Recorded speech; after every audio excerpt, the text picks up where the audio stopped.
And the machine need to be in a clear environment. So because sometimes the dust can damage or impact the performance, especially here. So you can see there's a sensor here in that direction position, and if there are so many dust there, so it will block the sensor. So that sensor is function like when you put the film, so the film will automatically come inside.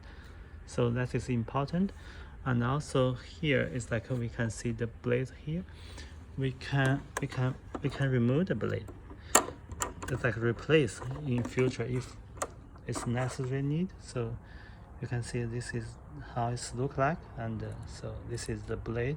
And important sometimes here is like when you cut, some small dust will be come here. So this is like a, so it's like a so but it's like it's easier to check through here.